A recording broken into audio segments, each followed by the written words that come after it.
kuganira uno munsi ijambo tubwira imigwi itatu y'abantu, les trois catégories d'hommes, imigwi itatu y'abantu.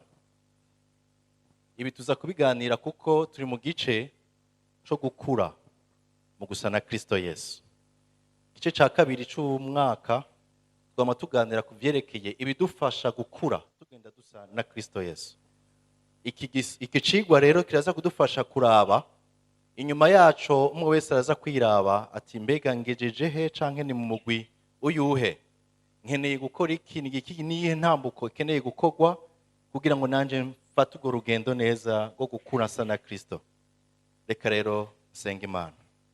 Mwami Imana, ndagushima ukanya keza umpaye ngo dusangire ivyera vyawe n'ubwoko bwawe, ubwenge bwanje ubukoreshe, ariko kandi muhemu wawe akorane nanje, yongere ashike mu mitima y'umwe wese mu bari hano, atuganirize igikwiye n'igikenewe muno rugendo twahamagariwe gucamwo. Ndasenze nsaba ngo ubwiza bwawe ube hagati yacu, kitavi wawe cose ndacanse mu izina rya Kristo Yesu, ubuntu bwawe bane natwe mu izina rya Yesu nsenze, amen. Abikorinto, cete ca mbere c'Abikorinto igice ca kabiri umurongo wa 14. Icigwa cacu ni imigwi itatu y'abantu, les trois catégories d'hommes, imigwi itatu y'abantu. Umugwi wa mbere tusoma mu gice ca cete ca mbere c'Abikorinto igice ca kabiri umurongo wa 14, niho tubona umugwi wa mbere w'abantu. Abo bantu no bita ngo n'abantu buntu, n'abantu bafise umubiri n'ubwenge gusa, niko Bibiri ivuga, n'abantu bafise umubiri n'ubwenge gusa, n'umuntu buntu atari kindi atari umubiri n'ubwenge gusa. Reka badusomere umurongo wa 14. Ariko umuntu afise umubiri n'ubwenge gusa ntiyemera ivyamuhemu w'Imana, kuko ari ubupfu kuri we, kandi ntashobora kubimenya kuko vyitegerezwa mu buryo bw'impwemu. Umuntu afise umubiri n'ubwenge gusa, hari ibyo adashobora kumenya, ngo n'umuntu ngo ivy'Imana biboneka nk'ubupfu, une folie, n'ubupfu imbere yiwe. Kubera iki? Kuko icyo afise ni ubwenge akongera akagira umubiri. Umuntu ageze kuri urwo rugezo cyangwa umuntu ameze gutyo, hari iyindi version Bibiliya y'Igifaransa imwita l'homme animal. Kubera iki igera ahantu ikamwita l'homme animal? Mu Gifaransa ngaha mu yindi version bavuga ngo l'homme naturel, umuntu afise umubiri n'ubwenge gusa, naturel canke animal. Imana yaremye umuntu, mu kumurema yamushizemo impwemu yayo. Umuntu agizwe n'umubiri, umushaha ariyo âme, akagirwa n'impwemu ariyo mpwemu yiwe. Umuntu rero batubwiye ngaha ngo umuntu afise ubwenge n'umubiri gusa, nta mpwemu wiwe ntagifatanye na mpwemu w'Imana. Igihe umuntu yaremwa atarakora icaha, impwemu yiwe yanywana na mpwemu w'Imana. Ariko amaze gucumura aratandukana, impwemu yiwe itandukana n'impwemu y'Imana, acabaho yirebanga, kuvuga ngo impwemu yiwe ni wa muntu atazi ivy'Imana.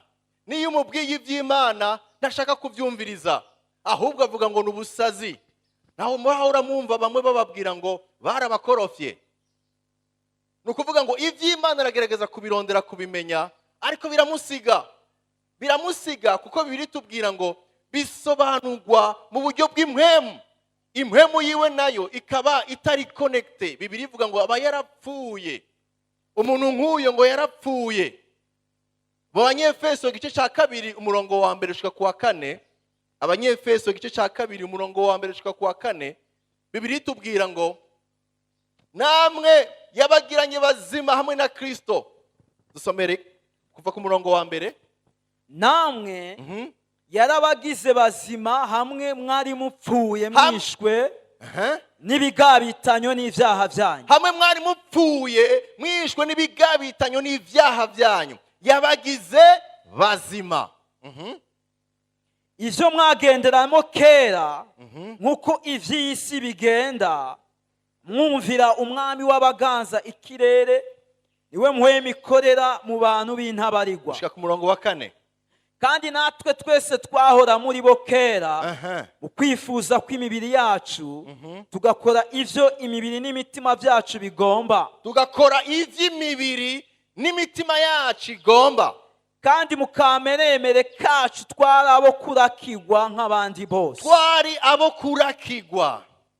Ariko Imana kuko ari umutunzi w'ikigongwe kubw'urukundo rwayo rwinshi, yadukunze hamwe twari tugipfuye twishwe n'ibicumuro vyacu, yatugiranye bazima na Kristo. Ubuntu nibwo bwabakijije. Haleluya. Aha tukwiye tubona ngo umuntu ari mu mugwi wa mbere n'umuntu agendeshwa n'umubiri n'ubwenge gusa. Impwemu yiwe yaratandukanye n'impwemu y'Imana. Abantu nk'aba rero nta kindi baba bakeneye agakiza. Bibiliya itubwira ngo mu Bikorinto ba mbere igice cya mbere umurongo wa 18 ho hatubwira ngo ijambo ry'umusaraba ni ubupfu kubahona, ariko n'ubushobozi kuri twebwe abakizwa. Bisigura ngo iyo utarakira agakiza, ijambo ry'umusaraba, ivyerekeye urupfu rwa Kristo, ivyerekeye ubugingo budashira, biboneka nk'ubupfu, nk'ubusazi, nk'ibintu bitagira sense, ibintu bidasobanutse. Umuntu rero wari muri umugwi wa mbere ni umuntu naturel, ni umuntu w'ubwenge n'umubiri gusa. Uwo muntu yibaza yuko ubuzima ashobora kuburongora uko yigombeye, yibaza yuko vyose abikontrola, yibaza yuko ubugingo abufise, yibaza yuko ubwenge afise aribwo bushobora kumuha kubaho neza, yibaza yuko Imana ari abantu bari faible, yibaza yuko barondera Imana ari ababuraniwe. Kuko ivy'Imana Bibiliya tubwiye ngo kuri we biboneka nk'ubupfu, biboneka nk'ubusazi, ariko ngo kuri twebwe abakizwa ivyo nyene biboneka nk'ubupfu n'ubusazi nivyo twasanzemo hari mu bushobozi bw'Imana. Kuri uyu muntu igikenewe kuri we nuko yamaze gutandukana n'Imana. Nico gituma Bibiliya ivuga ngo yaramaze gupfa, impwemu yiwe ikeneye gusubirana na mpwemu w'Imana. Ivyo ntibishoboka igihe udatahuye igikorwa Kristo yakoze ku musaraba. Ntibikunda kuvuka ubwa kabiri utihanye ibyaha byawe wongere wizere igikorwa Kristo yakoze ku musaraba. Uno munsi hari abantu bariko baragendagenda bafise ubwenge bwo mu mubiri, bafise n'ibishobora kubahaza mu buryo bw'umubiri, bumva ko bafise byose, ariko mu maso y'Imana ibabona nk'abamaze gupfa, ariko nk'abashobora gukira bagasubira kuronka ubuzima igihe bihanye bakizera igikorwa Kristo yakoze ku musaraba. Bibiliya irambwira mu Baroma igice c'10 umurongo w'9 n'uw'10 ngo niwatuza akanwa Kristo Yesu ukizera mu mutima yuko Imana yamuzuye imukuye mu bapfuye, uzogira iki? Uzokizwa. Kuko akanwa ariko umuntu yaturisha akaronka agakiza, umutima akaba ari umuntu yizeresha akaronka kugororoka. Bene data, ubuzima bwacu ntibuhagaze ku bintu by'ubwenge gusa n'ibintu tukeneye muri uno mubiri, ariko ubuzima bwacu une fois bumaze gutangura ntibuzohagarara. Ikibazo gihari, mbega uzobandanya ubuzima hamwe n'Imana canke mu muriro udashira? Ihamagarwa dufise nuko abo yaremye bose yipfuza ko baronka ubugingo budashira. Uno munsi abantu bari mu bwenge, urabona ingene Imana ishobora gukoresha akantu gatonya gusa n'abanyabwenge bakananirwa, n'abashakashatsi bakananirwa, kuko ubwenge bw'umuntu bufise aho bugarukira, ariko Imana yoyo ntigira itanguriro ntigira n'iherezo. Abayizeye, abizeye igikorwa Kristo yakoze ku musaraba bava mu rupfu bakaja mu bugingo. Si biharuro byinshi, ariko nuko wizera igikorwa Kristo yakoze. Mbega yakoze iki? yagiye mu kibanza cawe, yemeye kwikorera ibyaha byawe, ibyaha by'abari mu isi yose byagiye kuri we, igihano cobonetse kuri wewe cagiye kuri we, maze arahanwa by'akarorero kugira ngo wewe ukire uhabwe ubugingo budashira. None ni bande bazokira? Abazokira si abaremwe bose, ahubwo n'abaremwe hanyuma bakizera. Kuko wizeye ukuweko igihano, ubaye transfere ukugoroka, nawe uhaye Kristo ku musaraba ibyaha byawe, arabihaniwe. Inkoresheje romo transfere murabyumva. Transferera ni ukuvuga ngo igihe Kristo yapfa ku musaraba, umunsi ndamwizera nkihana ibyaha byanje, na transfer y'ibyaha byanje byo kutamenya nabitransfeye kuri we, hama kuri we nawe kumwizera ni nkuko yantransfeye ukugororoka. Sinzobona ijuru kuko ndi umuntu agenda neza, ahubwo nuko habaye transfer idasanzwe. Ubuzima dushaka kubamwo ntushobora kuba muri umuntu gusa ubuntu, umuntu agendana n'umubiri n'ubwenge. Ivyo biradusiga, ntidushobora kubona ivy'Imana ngo tubimenye. Nico gituma kategori cyangwa umugwi wa mbere w'abantu n'abantu bagendera mu mubiri no mu vyiyumviro gusa, n'umuntu naturel, n'umuntu animal, n'umuntu yatandukanye n'Imana. Uyu muntu rero ari muri danger idasanzwe. Kubera iki ari muri danger? Kubera ko ari mwirinde rikomeye. Ari mwirinde rikomeye kuko umunsi impwemu yawe yatandukana, igihe Adamu na Eva impwemu yiwe batandukana na mpwemu w'Imana, igihe impwemu yawe itanywanye na mpwemu w'Imana, impwemu yawe ishobora gufatana n'izindi mpwemu. Kuko impwemu irondera impwemu. Impwemu nimba irondera impwemu, impwemu yutagira ubuzima anywanyemo na mpwemu w'Imana, impwemu yiwe irondera ubundi buzima. Nico gituma uzosanga bamwe muri aba bantu bataramenya Imana biborohera cyane akantu kose kwama bariko birukira kwa Rumenyi. Mbariza Rumenyi nawe ati, umupfumu nawe ati zaniki hanyuma gishire hariya, gira ibi nibi nibi, urafata ibi uyikate, ugire nibi nibi, wambara ibi, wisiga ibi, woge ibi. Nukuvuga ngo ubwo buzima ariko mwinisi, ariko mwigisha gukonektana n'izindi mpwemu mbi. Abenshi baza mu gakiza impwemu zabo zarayerereye, imishaha yabo yuzuye, ibyagiye birababoha kubera kutamenya kwabo, binjije ubugingo bwabo mu buzima bwo kuyohwa n'impwemu mbi. Nico gituma tubona hakenewe ukubohoka mu bantu. Igihe tutari bwamenye Imana, impwemu yacu yirebanga, bamwe bagiye bafatana n'impwemu z'inyigisho zitarizo, impwemu z'abadayimoni. Bibiliya ni kwivuga ngo impwemu z'inyigisho z'abadayimoni ziboha ubugingo bwabo. Abandi baja mu bapfumu n'abarozi n'ibindi bintu bibatuma baja gusenga ibigirwamana, banywana n'izindi mpwemu zitari iz'Imana. Shengero ry'Imana, umuntu ataramenya Kristo Yesu ari muri danger, ari mwirinde. Nimba ukunda uwawe, mubwire iby'agakiza, mubwire inkuru nziza, mubwire ibya Yesu, kugira ngo impwemu yiwe isubire mu aho yagenewe, isubire kunywana naho yari ikwiye kuba, mu kunywana na mpwemu w'Imana. Icyo gituma abamaze kwakira Kristo Yesu, Bibiliya ivuga ngo mpwemu wanje abwiririkanya na mpwemu w'Imana ko ndi umwana w'Imana. Impwemu yanje kubera iri connecte, inywanye na mpwemu w'Imana, barabwiririkanya yuko ndi umwana w'Imana. Abaroma 8:16 ngo impwemu yanje abwiririkanya na mpwemu w'Imana ko ndi umwana w'Imana. Babwiririkana gute? Ni ya communion, ni ya connection, ni ya handi wumva yuko naho bimeze gute, narabkiriye Kristo, ndi umwana w'Imana. Naho niko ndanigana muri kino gihe, ndi uwiwe nawe n'uwanje. Haleluya.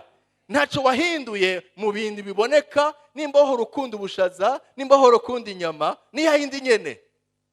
Ariko hari ikintu cyahindutse indani igihe unywana na Kristo Yesu. ubugingo bw'Imana bwatransfeye, bwabaye bwinjira mu buzima bwawe. Nicyo gituma nashaka kuvuga ngo uyu muntu wa mbere ni umuntu w'umubiri gusa n'ubwenge.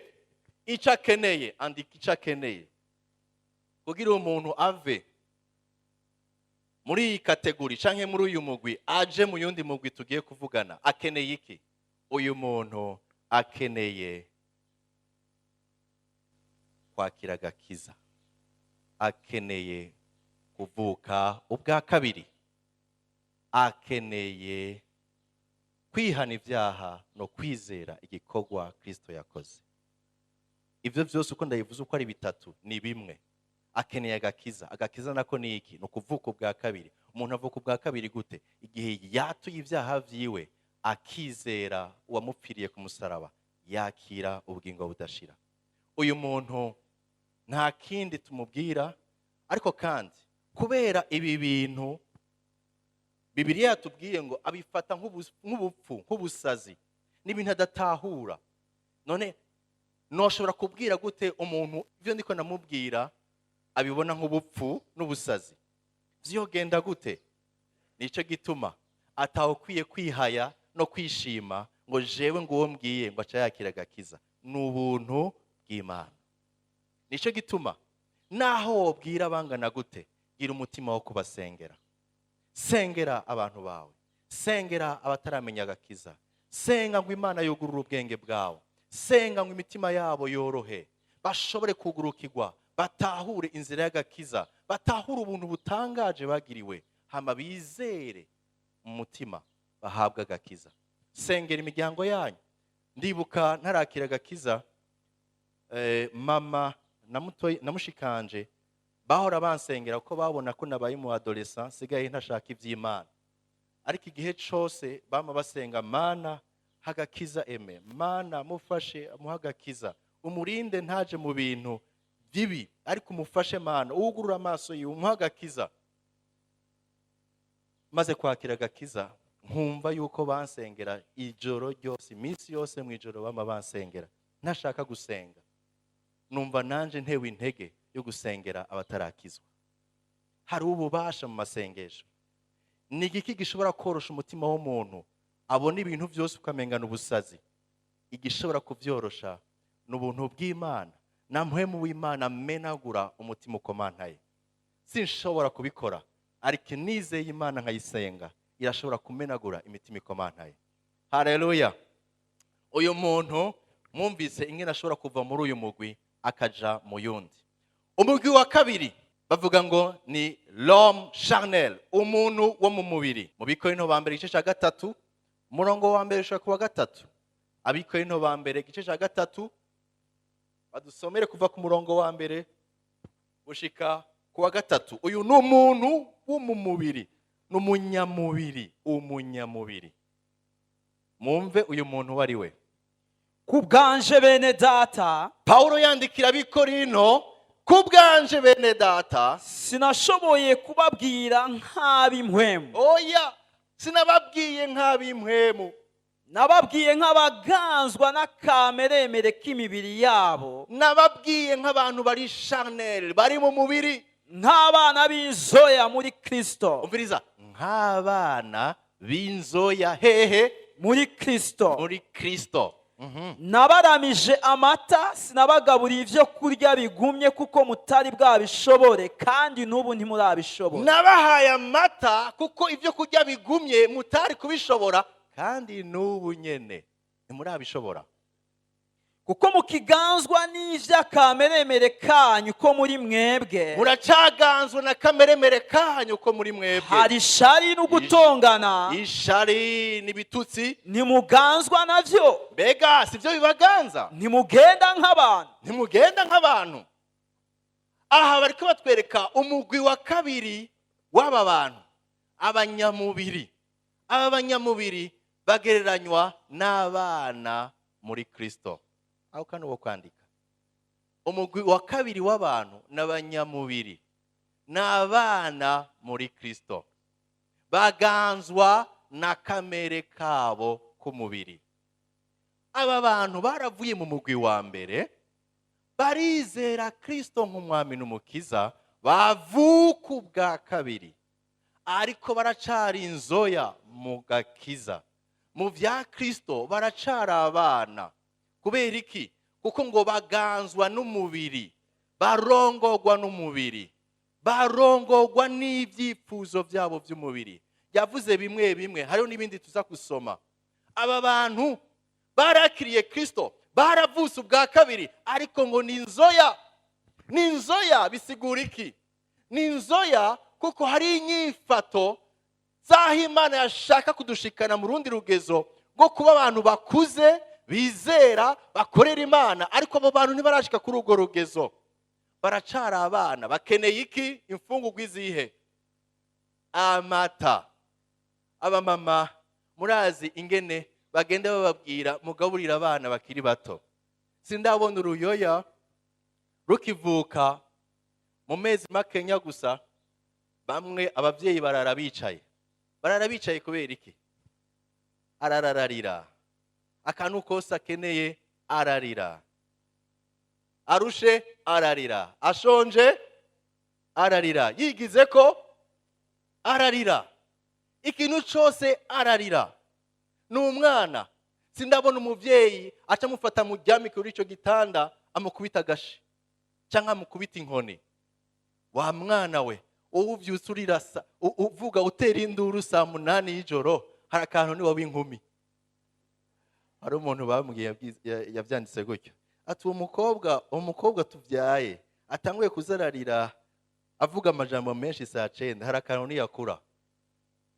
Nawe ushobora kumufata gutyo. Icyo akora ni giki? Aramubungabunga, yiyumvira, agerageza kwiyumvira icyo uyo mwana ashatse kuvuga. Arasuzuma, mbega hari umwanda yoba yigizeko? Oya. Mbega aheruka gufungura sangapi? Aheruka konka ryari? Agaca mwonsa. Yaheza kumwonsa bikanka, akabandanya arira. Akora iki? Amushira ku mugongo. Numvise ngo bahora banjana kunyereka amatara kwibarabara. Ngo we waratugoye. Utabonye itara kwibarabara naho haba mu ijoro ntibasinzira. Umuvyeyi urashobora kumugora, mugabo arashobora kwihangana. Uku ni kwameze umwana akiri uruyoya, agendeshwa cyane na instinct y'ivyo ashaka mu mubiri. Ivyo akeneye mu mubiri yayipfuza kubironka uwo mwanya nyene. Nshaka amata, nshaka ibi, yambwiye nabi, ibintu byose, isi yose ikikujwe nawe, igizwe nawe, ihagaze kuri we. Impa n'ivyanje, umwanya wose n'ivyanje. Bibiliya rero itwereka ngo kategori y'aba bantu n'abantu bakiriye agakiza, mugabo barakeneye amata, guhera ku mata. Nimuze mubatuke, ariko kandi mubaherekeze. Iciza nuko ushobora kuva muri iyi kategori mu kanya gato, kuko ushobora kwimaramwo imyaka 50. Ibintu by'impwemu rero aha niho biryoheye. Kugira ngo nkure mu buryo bw'umubiri, ngenda ndibona ingene nkura buke. Ariko mu Mana ndashobora kuvuka ubwa kabiri no munsi nkaba nduruyoya, ariko nkaruta umaze imyaka 20 yumva ijambo ry'Imana. Kubera iki? Ntiyarihaye ikibanza. Ariko uyo muntu akivuka uwo munsi nyene, akamara amezi 6, akavuga ati jewe ubuzima ninjiyemwo, ndashaka kwinjira kumenya cyane Imana, ndashaka kuyemerera ngo impindure ugutahura kwanje. Kuko igihe twari mu isi dufise ingene twatahura ibintu, dufise ingene batwigishije, bafise ingene batubwiye. Bamwe baduciriye imigani yuko akugiriye iki nawe umwihora gutya. Bimaze kuba muri wewe. Barakweretse ingene abantu babi bameze n'ingene abantu beza bameze. Winjira mu rusengero ukaguma uraba uyu asa na wa muntu mubi. Ubwenge n'ivyiyumviro byawe ntibirahinduka. Hari ibintu byinshi tuba twarakiriye mu isi biba bikeneye guhinduka. Umuntu w'umubiri arakeneye amata d'abord. Ayo mata naya ni za nyigisho z'urufatiro. Uno munsi winjiye mu bwami bushasha. Ubwami bushasha winjiyemwo no ubwami bw'Imana. Ubwami bw'abana b'Imana rero bigenda gutya. ikigufasha kikagukomeza niki Kristo wizeye nuyu, hama icabaye igihe wizera niki kugira ngo ubandanye ukura mu nzira y'Imana ukwiye kubaho gutya na gutya. Bakeneye amata y'ibintu vya mbere kugira ngo bashobore gukomezwa mu nzira y'agakiza. Ndashaka ngo tuvugane gato ibiranga aba bantu b'abanyamubiri. Abagalatiya igice ca 5 umurongo wa 19 ushaka 21. Abagalatiya 5 umurongo wa 19 gushika kuri 21 havuga gute? Kandi ibikorwa vya kameremere kacu biramenyekana nibi. Ubushurashuzi cyangwa ubushakanye mu Gifaransa banditse ngo l'inconduite, ibihumanya, impureté, ivy'isoni nke, débauche, gusenga ibigirwamana, idolâtrie, uburozi, magie, ubwansi, hostilité, intonganya, discorde, ishari, jalousie, ishavu, fureur, ikeba, rivalité, kwitandukanya, division, ibice, parti pris, inzigo, envie, kuboregwa, ivrognerie, kudandahirwa, orgie, n'ibindi bene et ivyo. les choses semblables. Ngibi ibigaragara ku bantu bakirabana mu gakiza. Akenshi baroroherwa cyane n'ishari, gusenga ibigirwamana, ko umwana wanje agwaye naho ranja kwa ntuze akangirira ibintu, hari umuvuzi akomeye ngaho hepfo kujya kangahe, bonye busa kujya kangahe, hari ikintu yo gukorera uwo muntu ugasanga ubuzima bwiwe yipfuza gusubira, ntiyizera Imana, abona yuko umwana wiwe agiye gupfa, ntagiye kujya kangahe, ibara riraguye, agaca yinjira gusubira gusenga ibigirwamana. Umuntu nk'uyu kandi afise ikibazo cyuko ukwipfuza yari amazemo imyaka n'imyaka abamwo, ko yinjiye mu bundi bwami atabusambanye, atabuzima bwo kwiyanduza buhari, aragwana cyane n'umubiri, rimwe na rimwe biramunanira, ariko kubera yakijijwe yama mu marira. Iyo yaguye agasubira inyuma ava yarira, Mana mbabarira, Mana ibi bintu nasubiyemwo, Mana nzokira gute? Uyu unye arakeneye abamuba hafi ngo bamufashe, kuko hariho igikorwa c'umubiri kigifise inguvu cyane ku buzima bwiwe. Niba abandi usanga agashavu gatonya gusa yamenye ibirahuri n'amasahani, hanyuma agazasubira gusaba amahera yo kubigura. Ni wa wundi iyo habaye akabazo gatonya gusa acarondera ingene yitandukanya n'abandi, aho kuja hamwe n'abandi ngo batorere ikibazo inyishu y'ikibazo, barondera ingene basambura. Uyu muntu ni wa wundi akunda cyane kuja kurondera umwerera, yibwira muri we ngo ni kamwe gusa, ariko agataha yandika 8. Uyu aragera igihe akumva ubuzima bwiwe buramunaniye, buragoye, maramara igihe cyose. Iyo atabaye hafi, iyo abantu batamubaye hafi, ni wa wundi agera ahantu akavuga ngo jewe Imana yarampevye, jewe ivyanje ntibizi, jewe sinzobandanya asubira kugora no kubabaza abantu b'Imana, jewe sinzosubira kuja mu rusengero kuko nasanze ntigeze nkizwa, ariko Mana nzokira ryari? Umubabaro uramuzuye, akeneye wewe nanje bamube hafi, bamukomeze, bamutahuze igishobora kumuha kunesha ibikorwa by'umubiri. Atari ivyo abenshi basubira inyuma bakava no mu Mana. Kubera iki? Kuko bumvise kumenga bahemukiye Imana kandi Imana ntiri kumwe nabo. Abantu nk'aba rero turakeneye igishobora kudufasha. Andika igishobora kugutuma uva muri uru rugezo uja mu rundi. Ni igiki contuma ntama ndi umwana. Ni iki cyotuma ntama umwanya wose arukurira kwidoga no gusubira mu byaha? Ni iki cyotuma umubiri wanje utama urondera kuba mu byaha? Ni iki cyonkuza? Icyambere, uyo muntu arakeneye umwanya uhagije wo gusoma ijambo ry'Imana kugira ngo mpemu w'Imana muhishurire ibyo ubwami arimwo. Arakeneye gusoma ijambo ry'Imana régulièrement.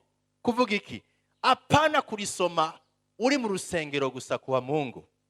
Fata umwanya uhagije wo gusoma ijambo ry'Imana kugira ngo umenye icyo Imana ivuga muri iyo situation ugezemwo, muri ivyo bihe urimwo. Umenye n'ingene ushobora kurengana ivyo bihe. Urakeneye gusenga kugira ngo urakeneye gusoma ijambo ry'Imana kugira ngo mpemu w'Imana ahishura ayo majambo wasomye. Ibibazo bihari nuko hari abantu benshi turondera des révélations mugabo tutigeze dusoma. Iyo utasoma ijambo ry'Imana ari ukamubona umuntu akunda ama révélation, ndagupfinza yuzoronka. Ni yayandi avuye mu byiyumviro byanyu. Ni yayandi ahagaze ku byipfuzo byawe, adahagaze ku cyo Imana ivuga. Nico gituma dukeneye gusoma régulièrement iminsi yose ijambo ry'Imana. Yesu, Imana ibwira Yosuwa ngo ibi byanditse muri kino gitabo ubihoze ko ijoro n'umutaga, ubisoma ubirimbura ubyiyumvira ko ngo niho ibyawe bizokura. Ariko kandi turakeneye ijambo ry'Imana kugira ngo tumenye ingene ibyiyumviro byacu bigenda bisuzumwa bihinduka. Kuko imyaka twamaze mu isi hari ibyo twize. Imyaka twamaze mu isi hari ibyo batwujujemwo. Hari ibyo nize ndabishaka, hari n'ibyo nize ntashaka. Mugasanga nabyize. None igiki kizohindura ivyuzuye mu bwenge bwanje rimwe na rimwe bihushanye n'ivy'Imana igomba? Ni igiki kizotuma ubwenge bwanje buhingurwa, ivyiyumviro byanje bihinduka? Nuko nzoplonja amaso yanje n'umutima wanje mu ijambo ry'Imana. Haleluya. Iyo ufashe ishifon kakandi bahanaguza ikibaho, ako kantu ukagafata, ako kantu ukagacumita mu mazi, ndabapfinze iyo ugakuyeyo hanyuma ukagafyonda havamo iki? Amazi. Ako nyene ugafasha ukagacumita mu mata, ukagafata ukagafyonda havamo iki? Amata.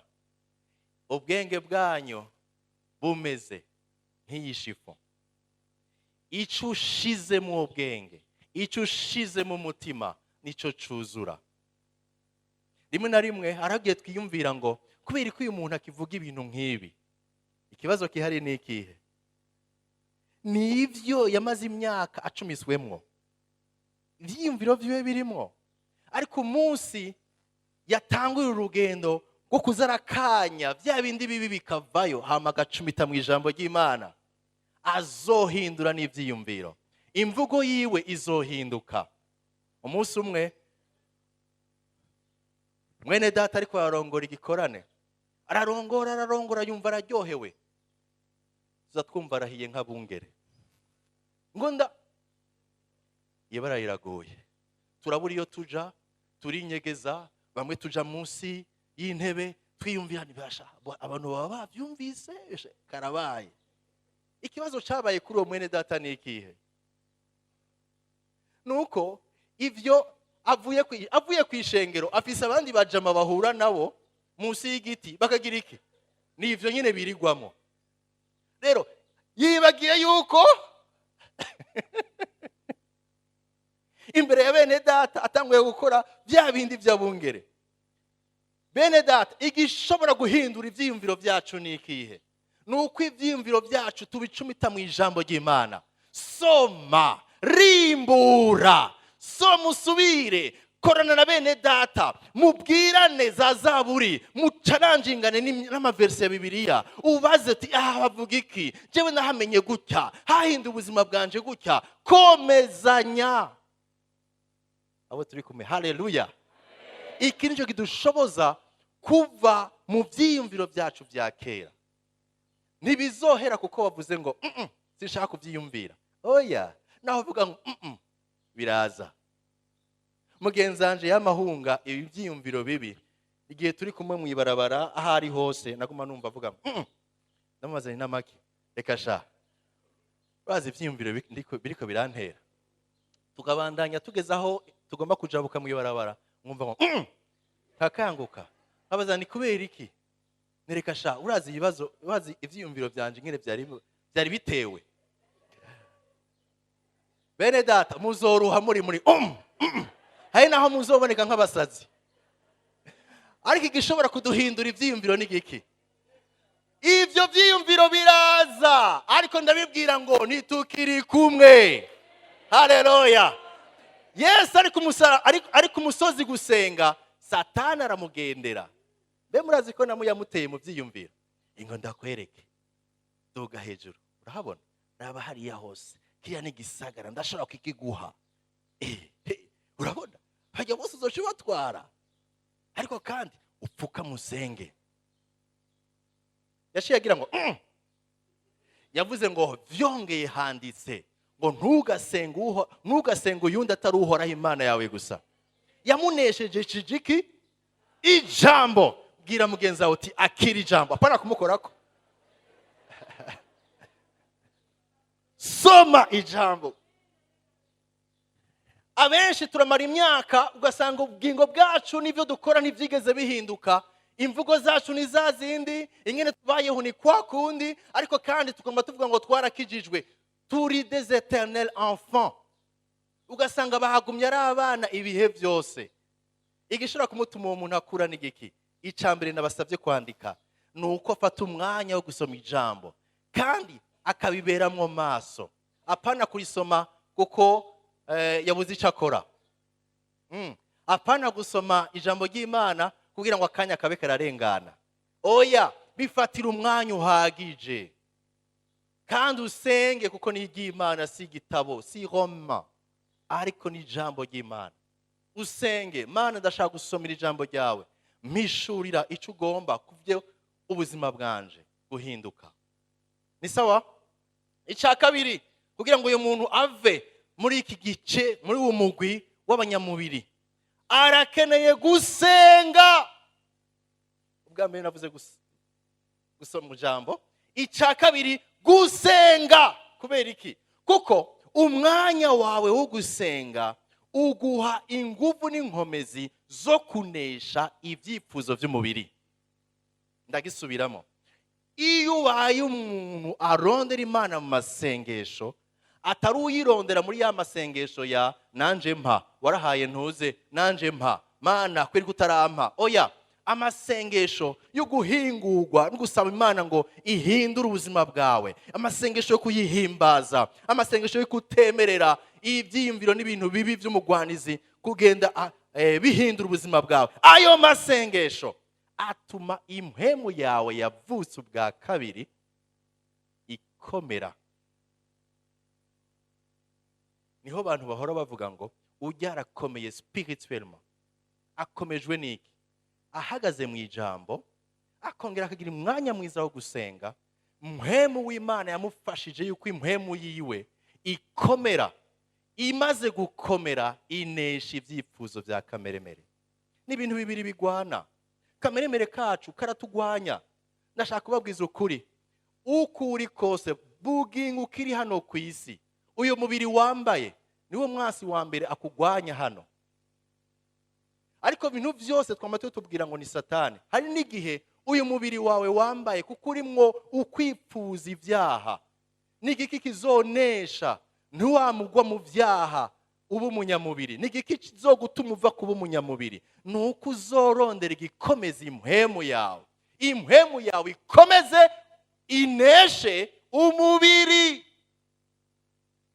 Kujya tugaburira imibiri yacu mu gatondo babishoboye mu gatondo hari n'abagira saa yine na saa sita bagasubira bagafungura imfungurwa z'umubiri. Hari abahera ku kabati saa yine bagaca basubira ka pause bakita pause cafe. Saa sita ya sawa wogira ngo igufate. Saa 9 hari abandi babaha agakawa n'akandi gasuguti. Hanyuma mwijoro bagisubira ukavuga ngo sinshaka kuvyuka mwijoro n'inzara, bagasha basubira agapakira. Iyumvira ingene mupakira imibiri yanyu. Iyo biryo shaka turikoresha mu gukomeza impwemu zacu. Anavuza imfungurwa gusa, ariko hari n'ibindi dupakiza imibiri yacu. Mu gatondo wazindutse mu nsaku, saa yine hari indi nsaku bakubwiye, nuko utayita insaku, mugabo hari uwundi muntu yakubwiye yuko agomba kuguha inkuru za ntuze. Wewe yasaze, uno munsi yasaze, urampamagara ndakubwire. Aho witeguye gusubira gufungurira inki mubiri. Saa sita washika aho ubonana n'umuryango wawe, mugasubira mukinjira mu biki, mu bintu bya bitutsi, byo gutukana abandi, byo gucafuza abantu n'ibindi byose. Muri ko mugaburira iki umubiri. Ntimuzomenya ingene urwanko rwateye mu rugo rwanyu. Kubera iki? Ivyo mwagiye mugaburira imibiri nivyo vyagiye bisambura ubuzima bwanyu social. Ubuzima bw'imikibano niwe kimeze neza. Kubera iki? Umwanya wose bavuga ngo ye ngujya muntu ni wamwiha kazi kawe, ivyawe byose bizoba bigiye kwibarabara. Kubera iki? Twagaburiye, tugaburira imibiri cyane. Ariko ico dufasha kuva muri umugwi ni giki? Kurondera kugaburira impwemu zacu. Zifungura iki? Ijambo ry'Imana. Zigashoza iki? Amasengesho. Bigaca byinjira he? Mu maraso y'impwemu. Nimbabaho ntabaho. Ariko nshatse kuvuga bica byinjira mu buzima bwacu bw'impwemu. Nakumvuga ingene imfungurwa n'ivyo tunywa byinjira mu maraso y'umubiri. Nico gituma n'amasengesho n'ijambo biza gukomeza impwemu zacu, zikanesha imibiri yacu. Icya gatatu nifuza ko tuvugana ko byo gufasha uyu muntu kuva muri rugezo, nuko uyu muntu yiha kwemerera igikorwa cy'umusaraba gushika no gukora mu mitima mu bugingo bwiwe. Igikorwa cy'umusaraba bambwira ngo ni giki? Igikorwa cy'umusaraba ni ukwemera yuko ivyo je nifuza imibiri, uyu mubiri wanje ndawumanika ku musaraba, ndawubamba ku musaraba. Yesu yavuze ngo ushaka kunkurikira yikorera umusaraba kangahe? Rimwe. Uko bukeye uko bwije dusabwa kwikorera umusaraba wacu. Kujya mu gatondo uvyuka ukitegura ukambara, kurondera gahuzu ukagategura ukambara, hanyuma ukagenda. Udashobora kugenda utakambaye, ushobora kugenda utambaye impuzu. Niko nibaza yuko no mu vyiyumviro byacu twe dukwiye kuvuga ngo ko mpagurutse mvuye muhira uno munsi mu gatondo, ngiye nsohotse hanze, ndakeneye gusubira kwikorera umusaraba. Ndakeneye kwikorera umusaraba kugira ngo wice ivyifuzo na kamere kanje, mpava mpura n'ivyo numva umenga bishaka gutwara kuntwara. Ariko Mana, ndasavye igihe cyose nza kwibuka, nza kuba imbere y'ico kigeragezo, umubiri wanje ndawushire ku musaraba, ningene witwara. Amen. Icyanyuma, gira abagenzi beza bubaha Imana. Abantu barakijijwe, bamwe barakiriye agakiza bakiri abana bato, mu gakiza baca bahura n'abantu beza babankadra, bababa hafi, babaherekeza. Abo bantu baca barakura, bakura neza kandi mu kanya gato.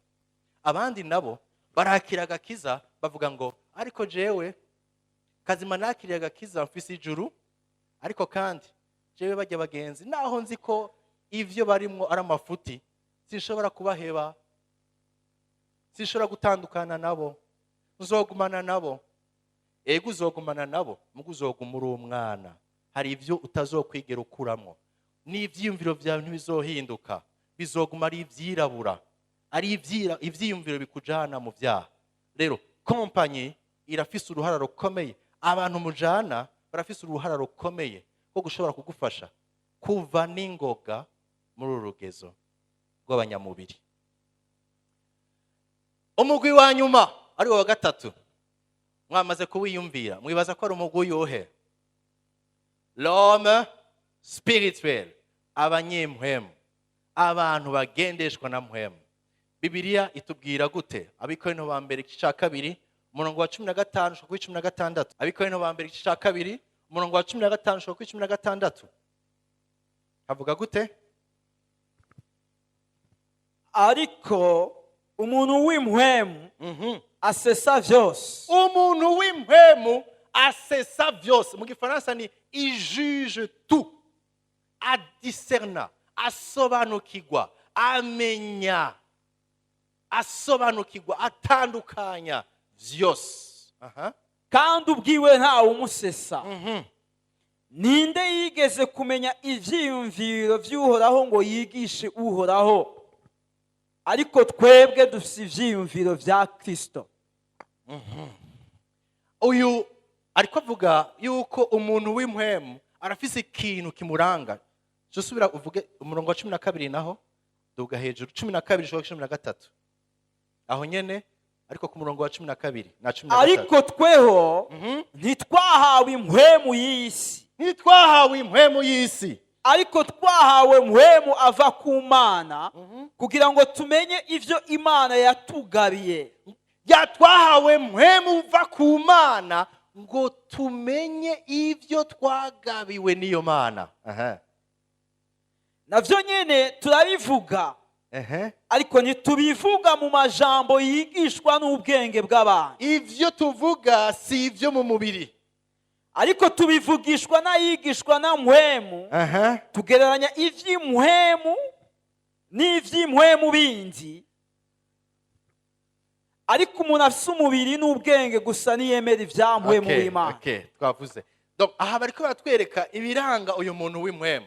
Icambere n'umuntu yumvira mpwemu w'Imana, kandi mpwemu w'Imana na mpwemu yiwe bibanye neza. Hariho impwemu yawe akabona mpwemu w'Imana ari muri wewe.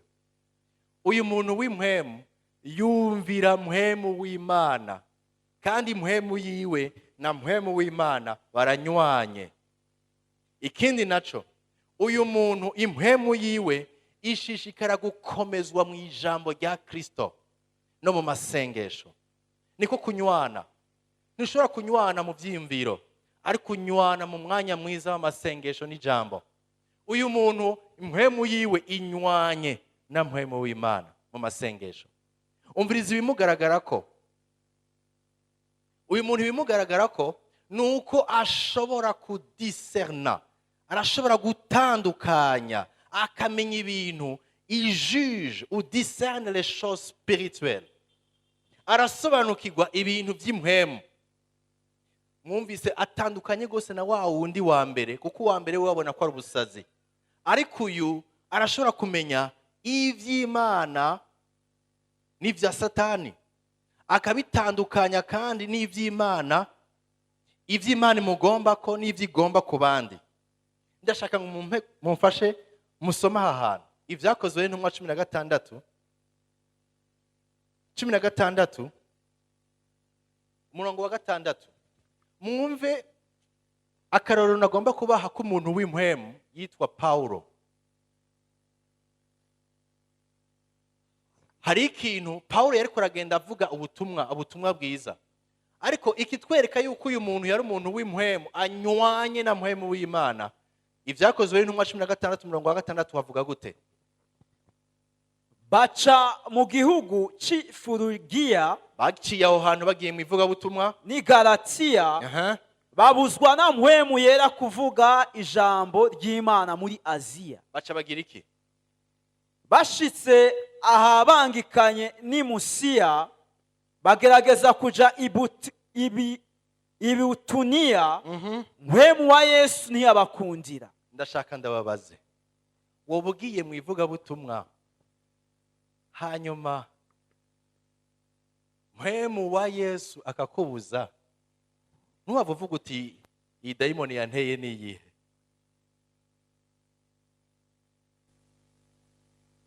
Mpwemu w'Imana arababuza kuvuga ubutumwa ahantu, ariko kandi ngo bagiye ahandi ngo mpwemu wa Yesu ni wa wundi nyene ngo naho nyine agira iki? Arababuza. Abenshi twoca dutangura gucira imanza abo turi kumwe. Ndibuka umunsi twajana na mugenzanje kuvuga ubutumwa, baratubwira bati kijya cyumba mugiye kwinjiramwo cari icumba cyo ku bitaro, bati umugwayi n'abaganga arakubita, nta muntu yinjirayo. Hama nari kumwe n'umugenzanje, hama ndamubwira nti mwene data, ahantu twaje batubwiye ingene hameze. Rero je nibaza yuko Imana itaturungitse ngaha, reka turondera ahandi tuja. Nkiriko ndavuga gutyo nzabona arigiriye yinjiyeyo, ndavuga nti umwana w'abandi sinza kumukurikira, reka ndamurindire ndaza kumutwara, niyavunagurika ndaronka ingene nshobora kumutwara. Haheze akanya nguma ku muryango nguma numviriza, ngumye numviriza numva bariko baratwenga, numva bariko baratwenga, ariko baravuga batwenga. Ndavuga nti none kubera iki nagumye ngaha? Ca ndinjira, ninjiye abantu bose bariyo baca bandabira rimwe, nanje ni turi kumwe n'uyu, turi kumwe n'uyu. Nari nuzuye isoni. Abantu nk'aba Petero, Paulo ngo abuzwa na mpwemu wa Yesu kugira iki? Kuvuga ubutumwa. Ndisubira ko hari abantu bavuga bati vuga neza n'ubwoba bwaguteye, naha nyene twinjira. Ariko ku muntu yumvira mpwemu arashobora kudiserna, gusuzuma no kumenya yuko ibintu uburongozi bwa mpwemu canke n'umubiri. Ndifuza ko dushikaho hantu bene data, najewe nivyo nipfuza kugumaho, kuguma ntacira imanza abantu no kubona ibintu, ariko kugerageza kumviriza ico mpwemu ariko aravuga muri situation yose tugezemo. Umuntu w'impwemu rero asuzuma spirituellement. Ngaha twumvise ngo babuzwa na mpwemu kandi barumvira bararengana. Soma ku murongo wa 16 gushaka kuri 18, mumve ibindi byabandanije biba kuri aba bagabo b'impwemu. Bukeye tugiye aho basengera, duhura n'umwigeme arimo dayimoni aragura. Paulo bahura n'umwigeme arimo dayimoni iragura, indagu. Yari atungishije bashebuja cyane kubw'iyo ndagu. Kubera ukuragura kwiwe hari abamuhemba uko bari bashebuja, bari batunze. Uwo aradukurikira twebwe na Paulo, aho duciye hose aradukurikira twebwe na ba Paulo, asemera ati aba bantu ni abasavyi b'Imana isumba byose kandi bababarira inzira y'agakiza. Agenda avuga ngo aba bantu ni mubumvire, yari kampanye. Aba bantu ni mubumvire, bazanye ubutumwa bwiza kandi n'abakozi b'Imana. Aba bantu ni mubumvire. Wokumva gute uri Paulo? Wokumva gute? Ndagushima Mana ko wampaye umuntu anyitangira imbere kugira ngo baravuga, nanje aho nza gushika sanga imitima yateguye. Niko byari kwibazwa, ariko rabi byabaye. Amara iminsi myinshi agenza atyo, amara iminsi myinshi agenda aravuga abantu n'abakozi b'Imana batumishi. Ariko Paulo adundumiwe. Iri jambo ndarikunda, mu Gifaransa ni excédé, mu Kirundi ni adundubiwe. Ico kintu ni giki? Bimugeza ahantu arumva mu mpwemu yiwe ko hari ikintu kitagenda neza. Iki bitwereka yuko hari ico yumvise mu mpwemu. Umviriza ico yaciye avuga. Adundubiwe ahindukira avuga gute? Abarira dayimoni. Umviriza ati ndakubariye mu izina rya Yesu Kristo muvemwo. Amuvamwo muri ako kanya. Bega yamenye gute yuko ari mpwemu mbi?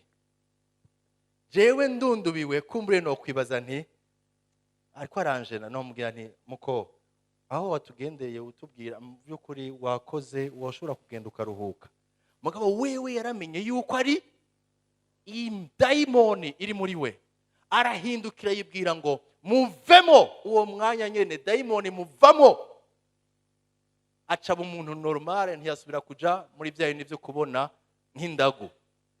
murazi ibyaciye bikurikira muzobisoma, haciye haba umugumuko muri ico gisagara, kuko uwo muntu yahora araguza, yahora aragura, yahora yinjiza amahera menshi, baca baragumuka. ariko ico nashaka kuvuga ngaha ni giki, umuntu w'impwemu aradiserna, arasuzuma, aramenya.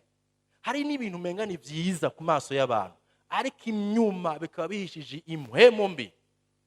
impwemu mbi zo gushira hejuru, mukozi w'Imana, mukozi w'Imana, hanyuma bukebuka ukaduga ukazoca ukoroka hasi, ntumenye ko ari dayimoni yagiye gusunika iguha n'ingazi ngo uduge, hamizo bavuga ati iyi ni yanje, ikureho. rero umuntu w'impwemu adiserna, asuzuma byose, kandi umviriza ivyamwa bimugaragara ko. Galatiya 5:22 gushika 23. abi Galatiya 5:22 gushika 23. ariko ivyo mpwemu yama, umviriza ivyo mpwemu yama: n'urukundo, munezero, amahoro, kwihangana, kugira neza ingeso nziza, kuba umwizigigwa, bugwaneza, kwirinda. Bimeze bityo nta byagezwe bibibuza. Okay, somera Psalm 25:14, Zaburi 25:14. ibanga ry'uhoraho, ibanga ry'uhoraho rifiswe n'abamwubaha, azobereka isezerano ryiwe, azobahishurira ibiri muri rya sezerano. Shatse kuvuga iki? Shatse kuvuga ko umuntu w'impwemu aramenya ibiri mu ibanga Imana yashatse guhishura. umuntu w'impwemu afise ivyamwa vya mpwemu, mwabisomye: urukundo, amahoro, munezero, ukwihangana, kugira neza, ubwizigigwa. ivyo byose nibiri mu vyamwa vy'umuntu w'impwemu. noheraheza mvuga iki? gute twoguma muri uyo mugwi? ahandi hose namye mvuga ngo gute twoshobora kurengana uwo mugwi, ariko ubu ndiko mvuga nti gute twoshobora kuguma muri uwo mugwi w'ab'impwemu. icambere ni kurongorwa na mpwemu, marche par l'esprit. Bibiliya iravuga ngo mugendeshwe na mpwemu, niho mutazoshitsa ivy'akameremere kanyu kipfuza. Marche par l'esprit, umvira uwo mpwemu ari muri mwebwe. mpwemu yavutse ubwa kabiri, mpwemu y'uwavutse ubwa kabiri aravuga, umvira uwo mpwemu. Mwumvire mu bihe wumva kumenga ntavyo uri kuratahura, umvira. umunsi uri izina ndi muri secondaire, nibaza ko nageze kubivuga, nari muri secondaire nicaye ahantu ndindiriye ko bus scolaire iza kudutora, nigaha kuri Saint Esprit. hanyuma numva aho hantu nicaye ijwi rimbwira, ribaye rinini, ngo haguruka va ngaho. hari kwibarabara turindiriye bus. ndavuga nti kubera iki ndahava, ntasho kibi ndiko ndakora, turi kumwe n'abagenzanje. numva ijwi ribaye rinini ngo haguruka va ngaho. ndavyirengagiza, mugabo maze kubona ribaye rinini ndahaguruka. umwanya nari mpagurutse, hari ikamyo bari bwakora ikaburimbi, hari ibarabara ry'ivu rijya rica kuri Saint Esprit. hari ikamyo yari ivuye ruguru iramanuka, iyo kamyo icihonyora ibuye. iryo buye rica riza aho nari nicaye. ryari ibuye rifise inguvu nk'uko umengana umuntu ari hafi yawe guteye ibuye riteye ubwoba n'inguvu zose. iryo buye rica riraza aho nari nicaye, rica rihura, ndahagurutse, rica rinkubita mu gituza, mera nk'utaye ubwenge. ariko none ko nari mpagurutse, ryari gutera hehe? mu mutwe. ariko risanga ugatirika, basi ndahava ahantu. mpagurutse rikubita ku gituza, abantu bose barakoma induru, baza bariruka, nibiki ubaye iki? nanje mera nk'utaye ubwenge, kuko ryari buye rinini kandi ryankubise kuri poitrine. hari igihe ukumvira Imana bishobora kugukiza, n'ukumvira mpwemu w'Imana bigukiza. ukutumvira mpwemu w'Imana ugashobora no kuhahonera. Urashobora gupfa kuko utumviye mpwemu w'Imana. None wamuhawe kubera iki? Kugira ngo wumvire uburongozi bwiwe. Umviriza igishobora kugufasha kuguma muri urwo rugezo. Umvira mpwemu. Icya kabiri, gira ukwizera, wongere wumvire ijambo ry'Imana, urisuzume, urimedite, uririmbure ko ijoro n'umutaga. Ikindi twavuganye ni cya kindi twavugana muri wa muce, senga, soma. Uko usenga niko ukomeza impwemu yawe, uko usoma ijambo ry'Imana niko umenya icyo Imana igomba mu masituwasiyo atandukanye. Icya nyuma, suzuma abo mubana umwanya mwinshi, kompanyi yawe. Zaburi igice cya mbere umurongo wa mbere shika ku murongo wa kabiri havuga ngo, harahiriwe umuntu atagendera mu nama z'ababi, aticarana n'abacokoranye. Arahiriwe kuko ngo azomera nk'igiti giteye iruhande y'amazi kandi cama cane. Icyo dusabwa nk'abantu kugira ngo tugume muri urwo rugezo rwo kuba abantu b'impwemu, nuko tugendeshwa na mpwemu, dusenga, tukabandanya tubamba umubiri wacu ku musaraba. Ikindi naco, dusuzume, tuba abizera icyo Imana ivuze kandi bakumvira ijambo ryabo. Nagiye mbona abantu bakuze cyane mu Mana, n'abantu bafashe umwanya wo kugira icyo bita culte personnel.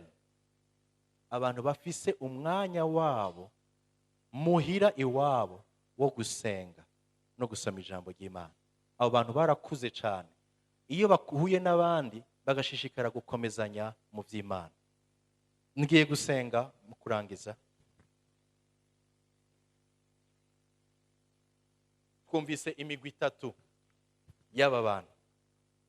Umugwi wa mbere n'abantu bari mu mubiri. Umubiri n'ubwenge gusa, n'umuntu buntu naturel, n'umuntu ataramenya Kristo. Uwo muntu icyo akeneye n'agakiza. Agakiza no gutahura kuri umunyabyaha udashobora kwikiza, ariko ukeneye umucunguzi Kristo Yesu. Kandi niwizera igikorwa yakoze, urava muri uwo mugwi uno munsi. Umugwi wa kabiri, urashobora kuba wiyumvise kuri muri uwo mugwi kuko urongorwa cyane na kameremere k'umubiri, ariko wumvise n'ibishobora kugutuma urengana ukava muri uwo mugwi. Ndasaba ngo wisengere, ubwire Imana uti, Imana, sinshaka kuguma muri uru rugezo, ndashaka gukura, mpa gutahura ikibanza nkwiye guha ijambo ry'Imana n'amasengesho no kubana na bene data. Navyo nyine ubisengere.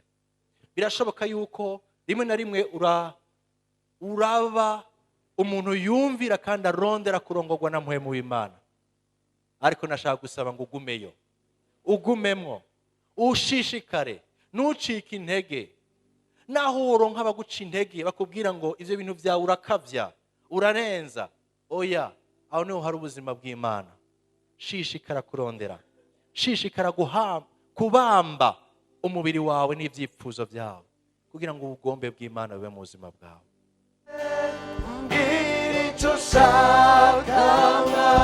Haleluya! Umimbaraga nyinshi neshibigerageza, ndakwifuza mu bihe nk'ibimwa. Haleluya!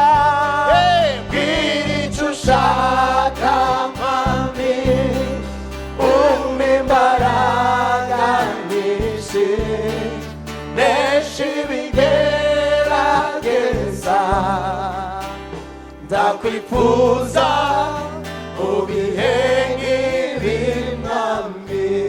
Egera Imana yawe uyibwira uti, Imana, ndakwifuza, sinshaka kuguma mu rugezo rw'umunyamubiri, ariko ndashaka kugira umwete n'ishaka byo kurondera inyonga zawe, byo gusenga, byo gusoma ijambo ryawe.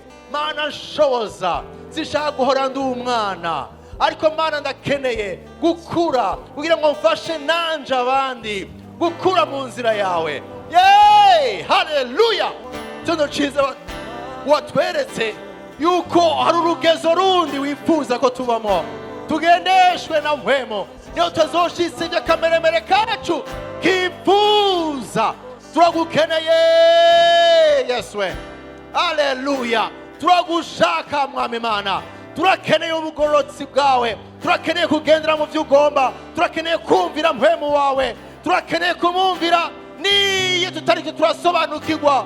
Turakeneye ngo twuzuze kumenya icyo ugomba mu gihe gitandukanye, mu gihe cyose twifuza kumenya. Haleluya.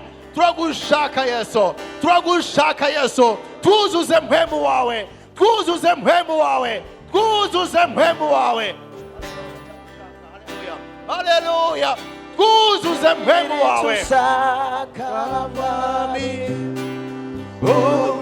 umimbaraga Mwami Yesu, izina ryawe fasha we wese hagati yacu Mana aguhimbaze, aguhimbaze, aguhimbaze. Turenganishe Mana, turenganishe Mana. Ramosaya Shaka Mwami, umimbaraga ndashaka inkomezi zawe, ndashaka inkomezi zo gusenga, zo kwinginga mu izina rya Yesu. wifuza mu bihe nk'ibi Mwami. Mwami Imana, turarengutse imbere yawe. Urazi umwe wese Mana urugezo agezeko, ariko icyo twifuza nuko tutifuza kuguma turi kure yawe Mana. Turashaka ngo wugurure amaso yacu, ukore ku mitima yacu, udutahuze urugendo dusigaje, udutahuze yuko tukiri hano ku isi turakeneye kukwisunga no kumvira uburongozi bwa mpwemu wawe. Aho tugiye Mana, turasaba ngo uburongozi bwawe ubane natwe.